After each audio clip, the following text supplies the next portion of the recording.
Hello again, everybody, and welcome to the Mike Francesa podcast, part of the Bet Rivers Network. We come to you tonight after the Yankees stay alive 4-3 win over the Red Sox. So game three tomorrow night with a couple of youngsters on the mound. And remember, all hands on deck because they're both pitching for their or playing for their proverbial lives. So other than a starting pitcher who pitched a lot, everybody else will be available to join the fun if he has to in a game three that is pivotal and will decide what happens. So apropos today, all three teams, the Dodgers just starting to play now against the Reds, and I would be surprised if the Reds won, but um, all other three teams tied it up at one apiece. Now, to me, there's a couple of ways to look at the Yankee game tonight. Yankees won, which is the deciding factor. The idea is get to tomorrow, survive and advance. That's the idea. That's the bottom line. But when you look at this game, when you start off the game with a two-run homer, when you have a pitcher who has been a big-time pitcher for you all year, a stud on the mound, and they're already in their bullpen after 28 pitches, you're figuring, hey, let's have a little party here and have a rocking chair game. The Yankees had anything but a rocking chair game tonight, and I will tell you that every bounce of the ball tonight, and the Yankees made some plays, but every bounce of the ball tonight went the Yankees' way. And I thought, from a Red Sox standpoint, what I see in the Red Sox, they did everything wrong this evening.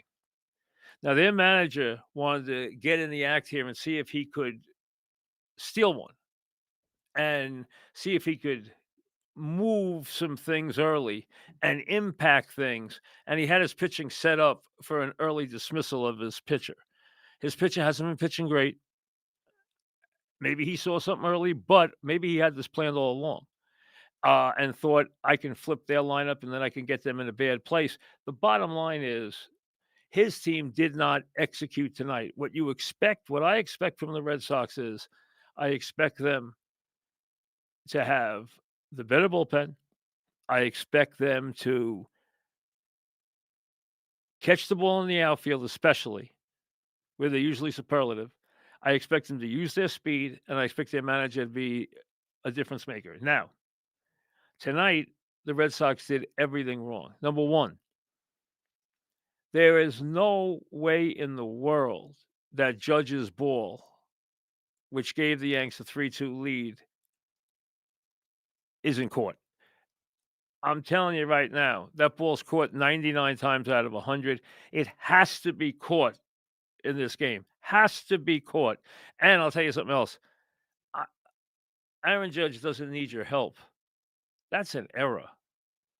That is not a base hit. I'm sorry. I understand, and I understand let's help Judge get more hits in the postseason or get postseason RBIs. I don't know what the premise is there, but I'm sorry. That ball's got to be caught. That's a blatant error. That's what that is. And it's a terrible play by the Red Sox, who usually are very good in the outfield. Now, that's number one. Number two, the Red Sox get first and second, and Rafaela can't get the bunt down. He pops it up.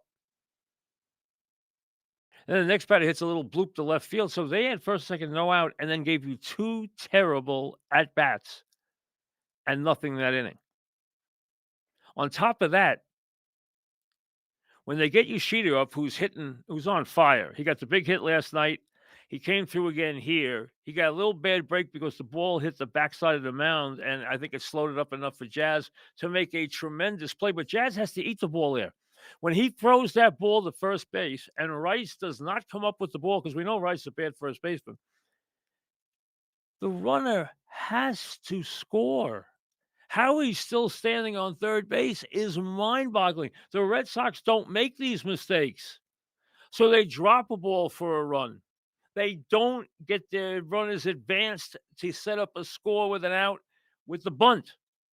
And then they don't score on a ball that they absolutely should have scored on. As soon as Jazz throws that ball to first base, you are bolting home. You score standing up. That was an atrocious base running mistake. Then you add on top of that, Story with the bases loaded, and he had a big night, obviously, hits the ball on the screws, and only dead center is going to hold that ball.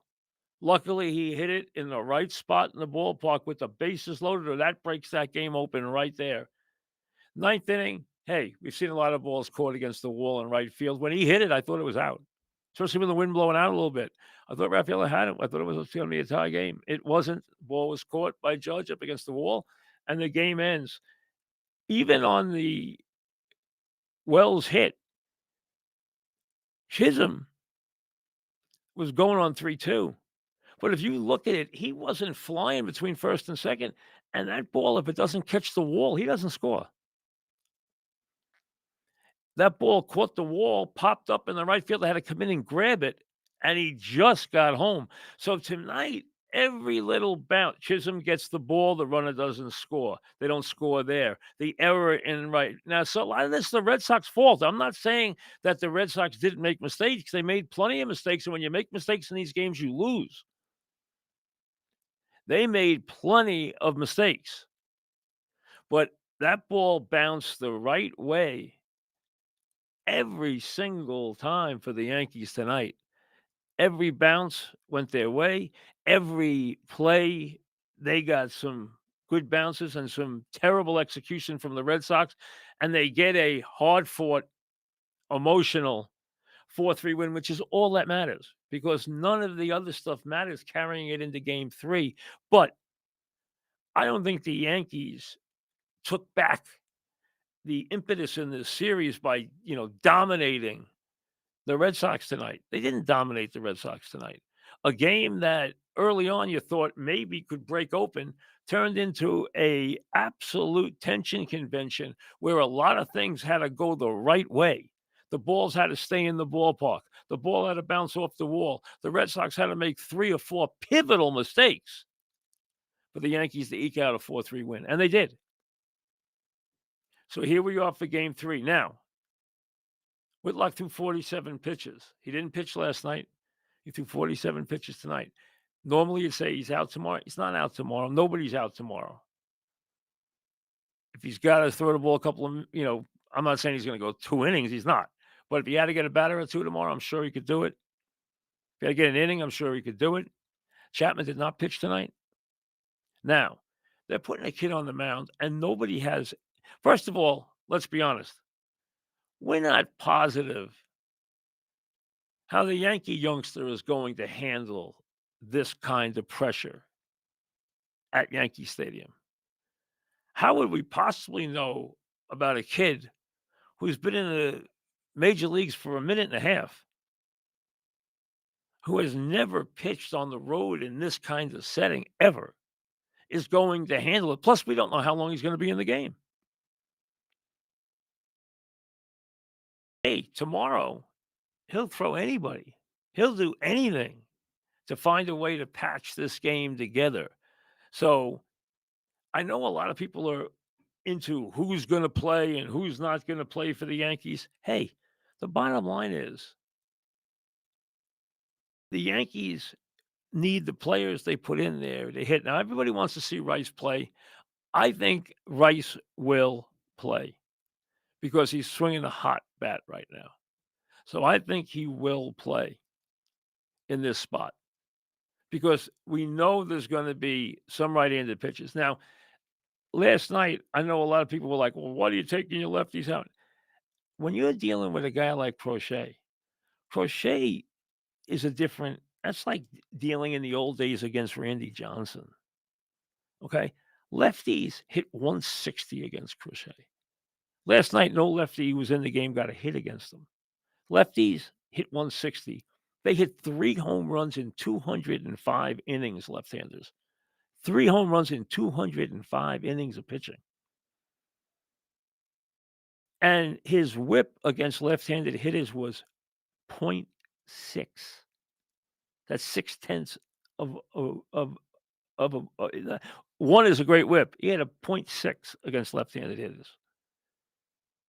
You don't want to stack too many left-handed hitters into your lineup. The guys who were in there last night had no clue against him.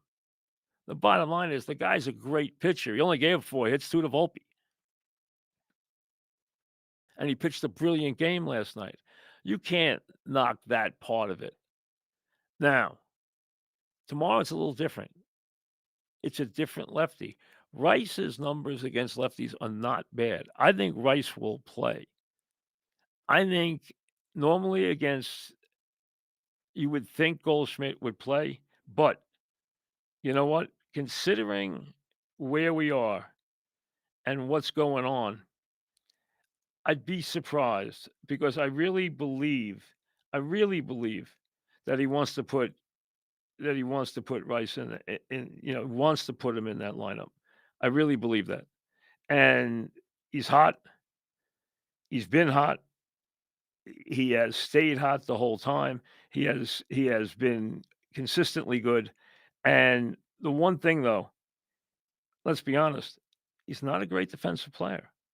If you put him in at catcher, and I don't think that's where he'll be. If you put him at catcher, you worry about whether or not he is going to be able to get anybody out as far as throwing guys out if they start running. And you don't have a guy on the mound who's going to hold guys as you would expect. Hey, let's be honest. Nobody's going far with any pitcher who shows any weakening.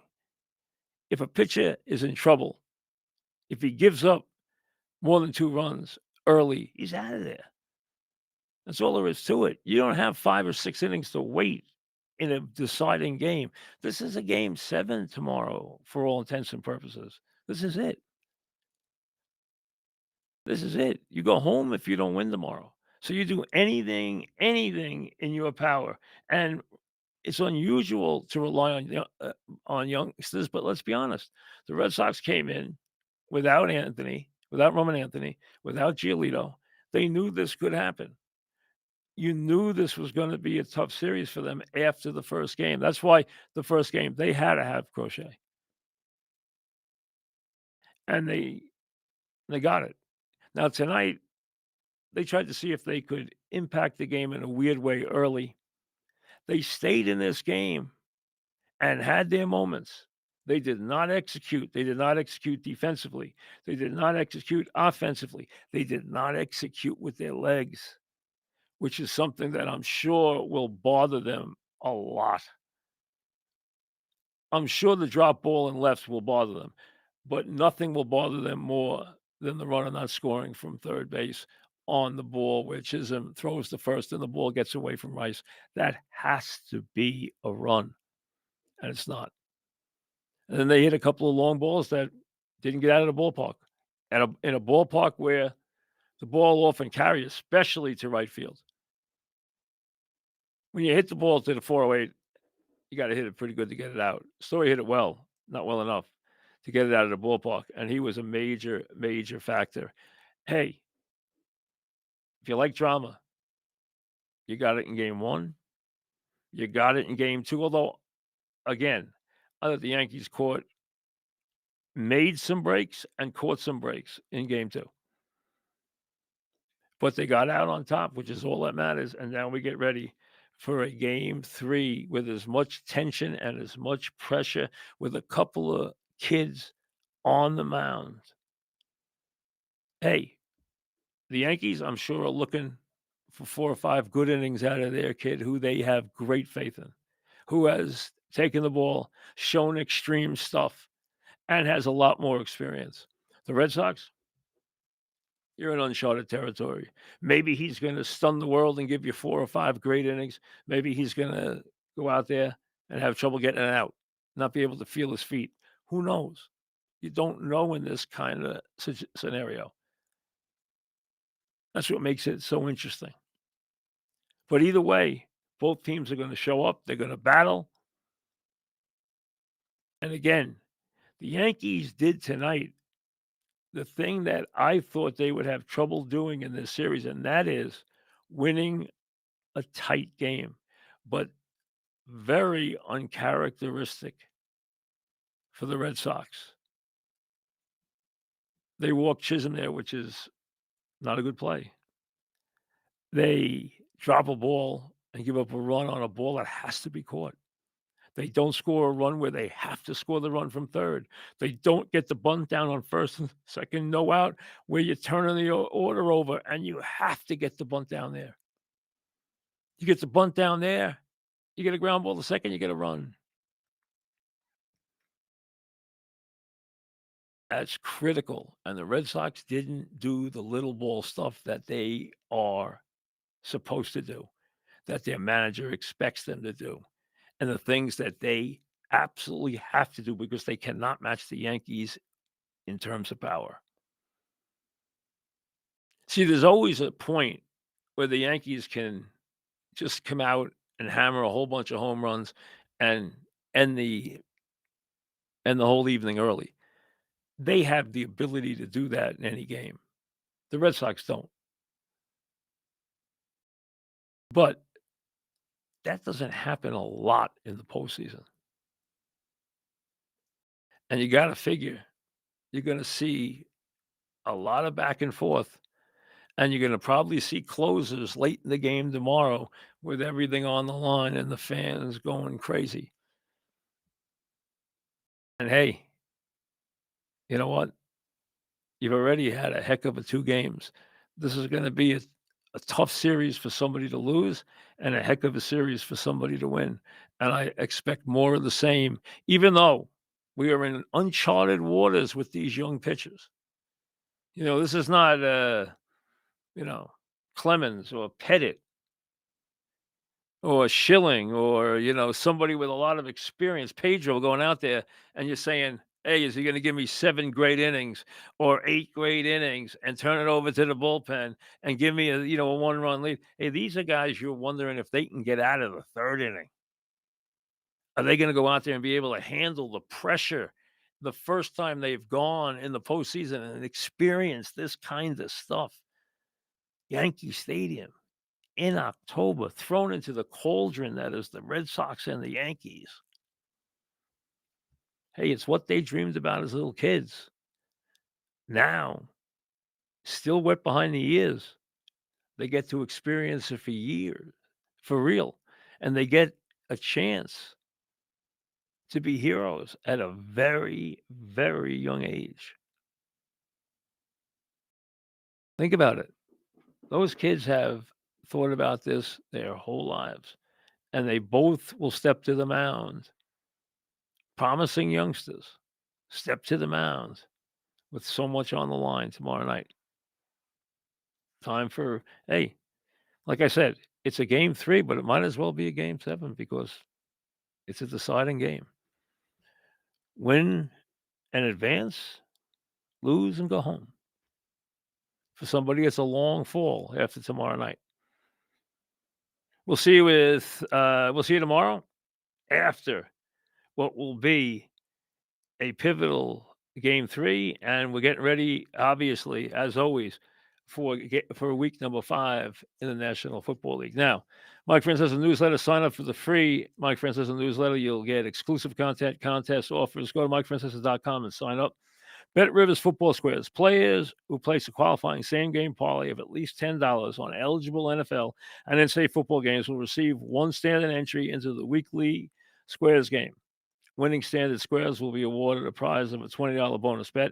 See app and website for more details. So, tomorrow, a game 3. Now, I'm figuring game 608, but I don't know if that's in stone. If the Dodgers win tonight, and the Dodgers obviously made fast work of that game last night, and right now the Reds have a 2-0 lead in the 3rd. So, it's 6:08 if the Reds and Dodgers are playing. I don't know if they'll back it up. They probably will back it up a little, I would think, maybe 7 or 8 if the Dodgers win tonight. So, as they say, check your local listings.